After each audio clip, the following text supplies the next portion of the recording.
Shut up and sit down. Hi everybody, this is Tony Day, and I figured I'd just make this video because I'll be answering my friend's question, and also I'll be responding to this comment. Now, this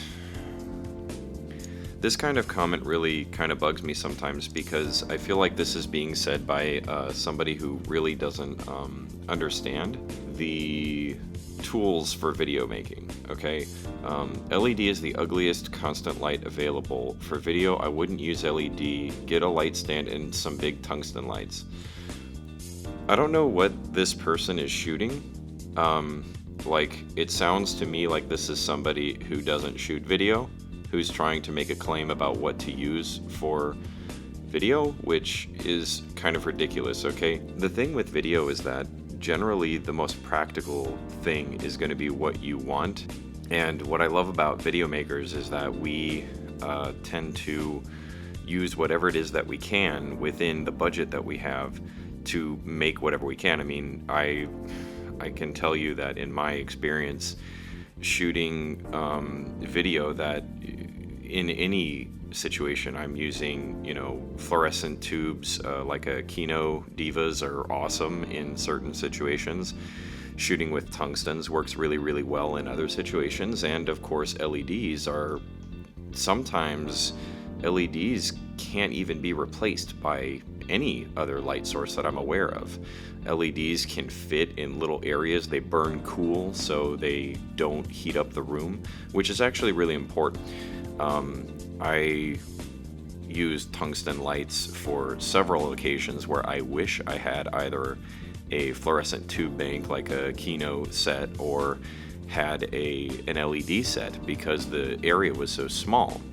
Or in situations where I had to shoot in an attic, it was really hot, and we used tungsten lights up there and had to end up getting an AC unit brought up into the attic to shoot because it got too hot with the lights and all the people in there. So I can imagine that having something that burned cooler would have been very, very helpful in that situation. Okay, so when is it better to use LEDs versus tungstens versus something like a fluorescent tube like a Kino? It all depends on the situation that you're in, okay?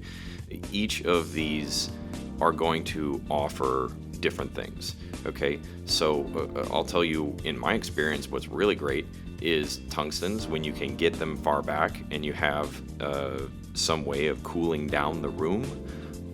And the room is large, then they work just fine. They have good color reproduction, they're powerful, all that stuff, okay?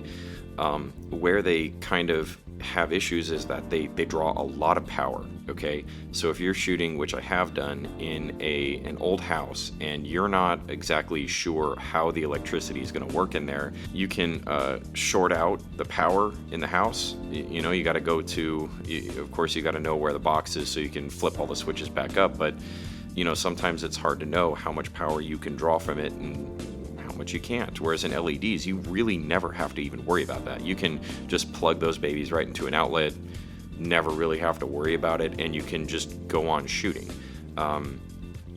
The other thing that is annoying about using tungstens is getting them to match daylight. They burn orange, right?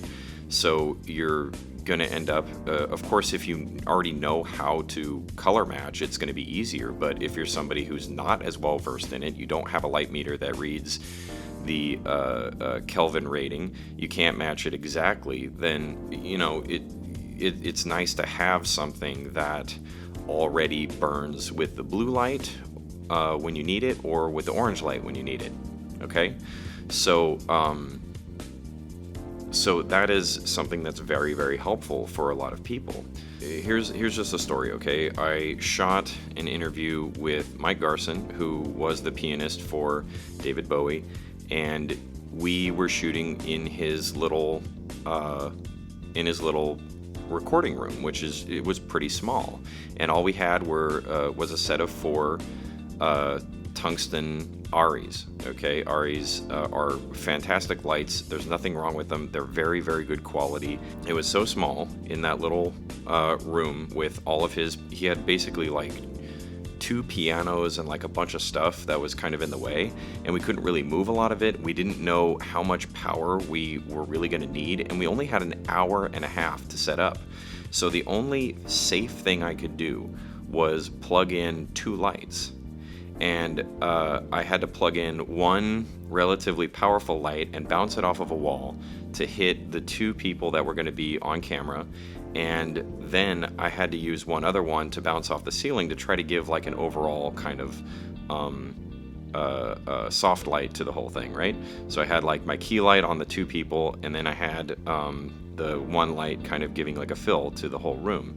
And this was basically the best I could do within the time that I had to set everything up. I had a crew of 3 people that knew what they were doing, kind of, and me. Remember that tungstens also burn hot, so when we had to pull everything down, we had to pull off all the lights. Only one person could do it at a time because we happen to have only one pair of gloves. Yeah, you know, of course we could have planned that a little bit better, but we had to basically take the lights, bring them out, leave them on the curb.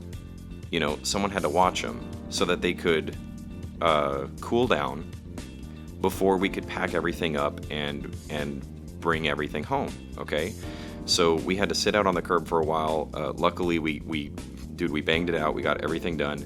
But if I had had some LEDs or if I had had some Kinos, it would have made it like way easier for me to do what I needed to do.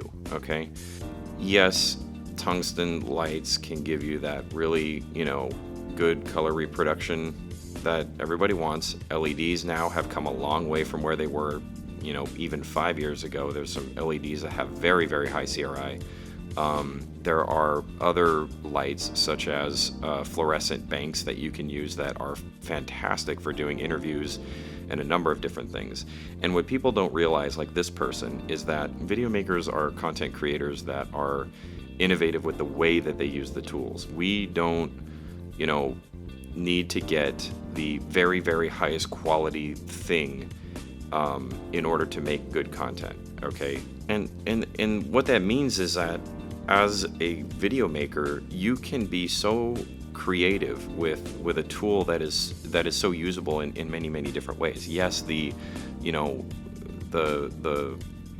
LEDs aren't as powerful as a tungsten light. They don't have as high of a CRI, right? Those things are all true, but at the same time, it doesn't mean that LEDs are just useless and you should never use them and only invest in tungsten lights. It's just not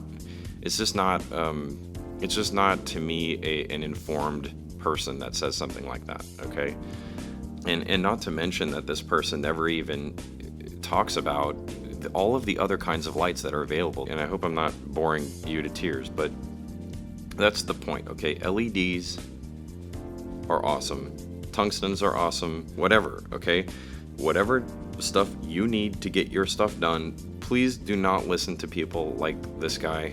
Okay, just don't. It's not, I mean, maybe it's not worth my effort making this video, but I'm just trying to tell you that if you hear someone say something like this, especially if you're new to video, if you're a veteran in video, like you see a statement like that and you go, this guy has no idea what he's talking about. Okay, and that's the case here. He doesn't know what he's talking about. So I hope you found this somewhat informative. If you have any questions or you need anything clarified, like, please let me know below, and or tell me if I'm wrong, right? Like, tell me if I'm wrong that LEDs can't be useful in areas where tungstens can't be useful. Or, you know, whatever experiences you have with lights. If you want to, you know, share some of your experiences below, cool. And hope to see you next time.